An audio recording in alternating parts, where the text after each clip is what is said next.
Welcome back to the Book Hooks. We got Hunter back. We're going to do a NFL draft preview. We're pumped. Got a lot of good information for you here. Should be a good episode. Quick rundown. We're going to do moves that were already made via draft order, stuff like that. Potential moves from teams moving up and down. Then we're going to move into position group standouts, which position groups we like, we don't like, strong or weak. Then we'll roll into first round bets, and then teams with the most at stake, and then some. We'll finish out with some players that can fall and rise, and then we'll sprinkle some bets in here and there, and then we'll have our locks in at the end. So let's get started.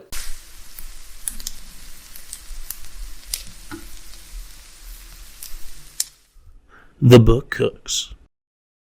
I got to go to the combine, and Saturday was the quarterback's day, and I was there. I got there the Saturday before, so I was there and I was waiting for that day. And yes, Anthony Richardson jumped out like on paper, but I think C.J. Stroud had one of the best days. It was the first time experiencing it in person. I've seen a lot on TV, but I think in person, he's the one that wowed me the most, and I think he's definitely the best quarterback. Yeah. Who knows what's going to happen, but I think the Carolina Panthers are going to take him. So what do you think? I think they are going to take him. C.J. Stroud's got quite a few things really going for him. I think, one, he ended the season on a high note. His best game of his college career was against Georgia, which just so happened to be Ohio State's last game of the season. C.J. Stroud, to me, has a very low bust potential, and he has the potential to be one of the better quarterbacks in the NFL.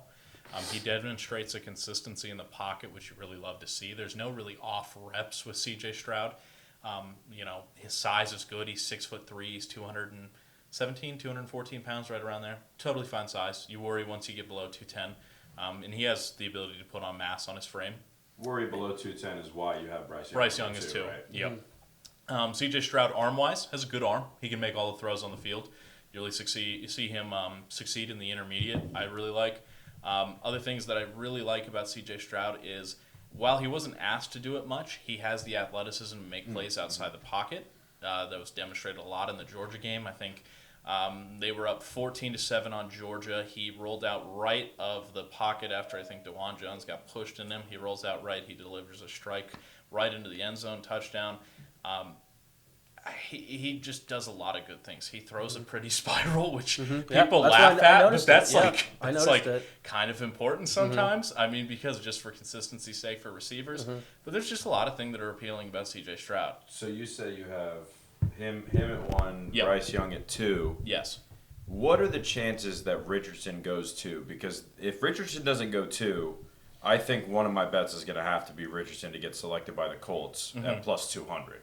Because they're sitting at 4, and the debate is right now if they're going to trade up with Arizona and get him at 3. Yeah. So I don't want to bet him to be the 3rd overall pick, which is plus 300, I believe. Because he could still go 4. Yeah. But I think either way the Colts get him here, whether Arizona dangles that over Indianapolis' head and gets an extra second-round pick and trades it with him or not, I don't know. But I think him going to the Colts is probably the right way to go there. And I think leading up to the draft, they'll come out with more props. Yeah. I think if you could bet and order C.J. Stroud, Bryce Young, Anthony Richardson. I think if you could bet that, it'll probably be juiced slightly, but I think that's fine. Yeah. I mean, but here's my thing. I think the Cardinals are sitting at a spot where, yes, they could move back.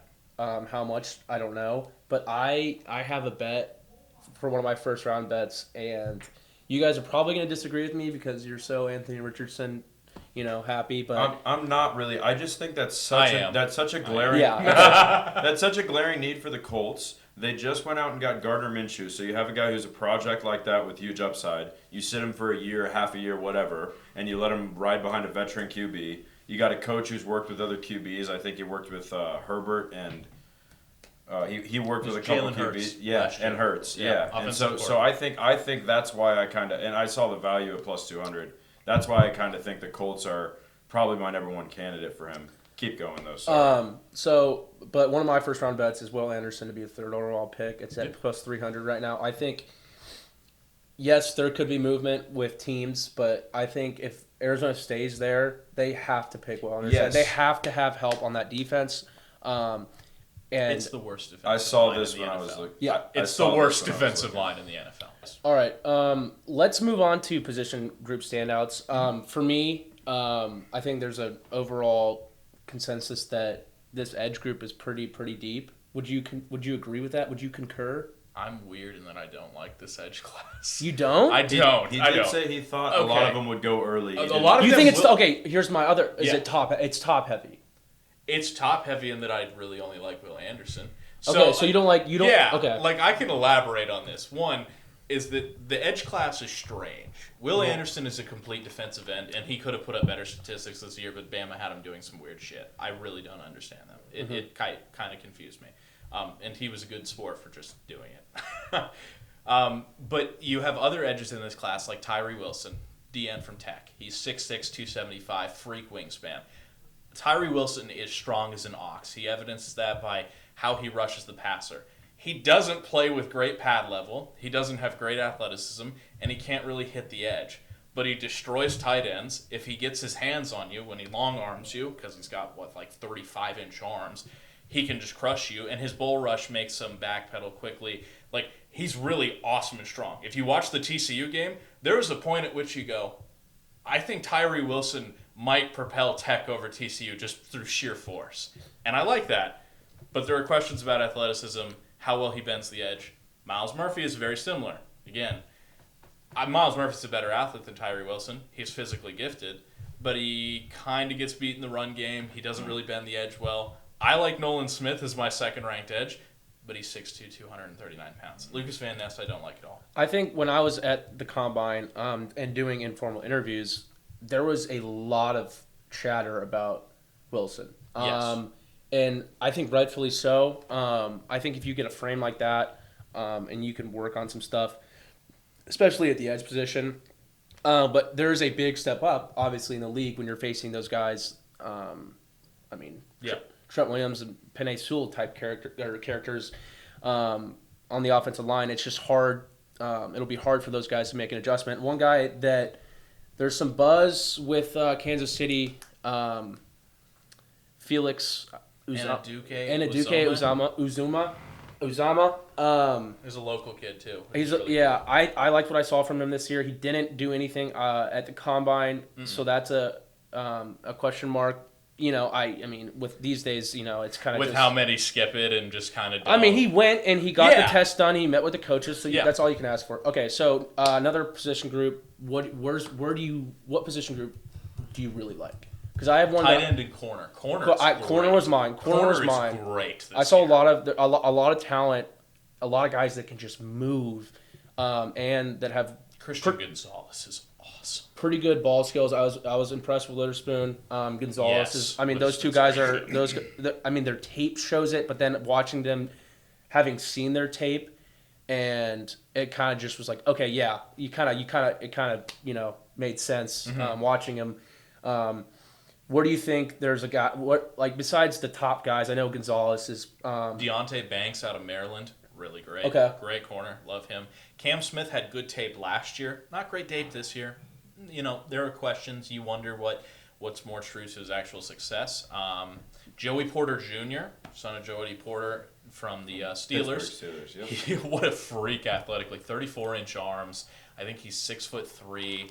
He's really good. Mm-hmm. He's grabby. That's going to be something that you worry about. Is he got flagged a lot in college, and college lets you get away with a lot of shit that you would not get flagged for. I saw something today projecting him going to the Steelers, actually. And if you have him at about your third-ranked corner, I believe they pick, 17th? That would probably be about right. I think Washington could take him. I want right to bounce off the defensive lineman thing really quick. Mm-hmm. I think so. At 5 we have the Seahawks, 6 we have the Lions, 8 we have the Falcons, Yep. 10 we have the Eagles. All of them, the Lions and Falcons at 6 and 8 Mm-hmm. are plus 100 to select defensive linemen with their first pick. Yeah. And then the Seahawks presuming the Seahawks probably get the best defensive lineman in the draft class at 5th.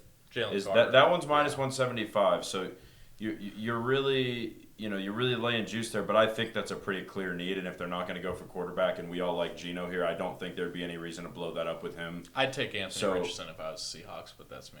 So if they're gone, if they're gone. Yes. If he's not gone. And then I have the Eagles at 10, which is a little bit out there, in terms of war. But again, I They think a lost lot of Javon these. Hargrave in free agency. Yes, and so I think they go get a D lineman again at -140. It's a little bit juicy, but I really like it to fill their needs. And I think there's 5 or 6 defensive linemen that are rated from the 5th pick to the 15th pick in this draft. Mm-hmm. So I think at 6, 8, 10, and 5. Oh, there's going to be some picks. I think I could go 3 Yeah. or 4 there, and that would be some nice. Anderson, profit, so. Wilson, Nolan Smith, Jalen Carter, probably all 4 go. I think in the Top 10. top 16. I have one of my worth a look.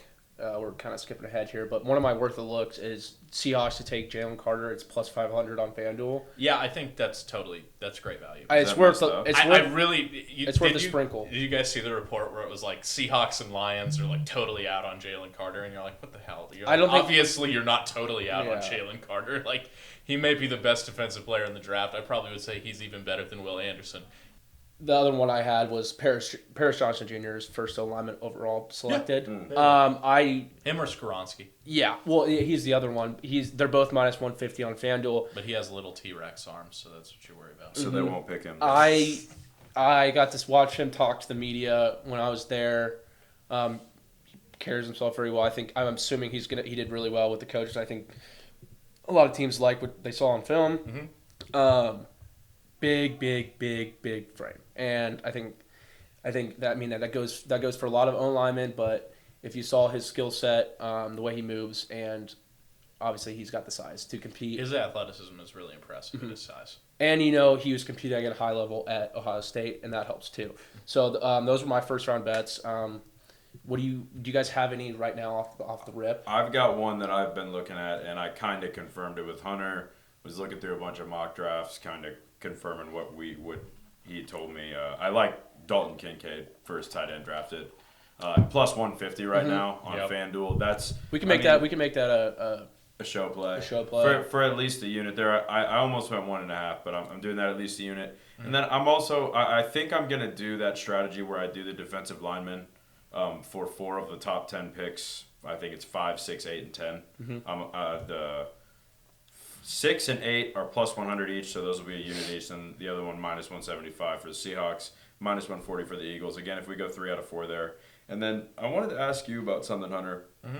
I was looking at this one, and this is one of the teams that's definitely in the market to make a later round kind of move from 19th to 14th to get Will Levis. What do you think about the Tampa Bay Buccaneers making a small little move to get Will Levis? I've heard I rumblings. don't. Will Levis, that's about right. If there was any quarterback who would slip later, that was going to be the Will 16th Levis. pick. Yeah, Something he has that. some downsides. He's inconsistent as a passer, which it annoys you. Walker was there at the combine. The ball explodes out of Will Levis's hand. It's extremely impressive. He reminds you of there are quarterbacks like the Josh Allens and the Matt Staffords. His release reminds me of Aaron Rodgers. How quick it lightning is. fast it is. And what do you think? But he is in old. terms He's of 24. What do you think in terms of the Bucks ranking?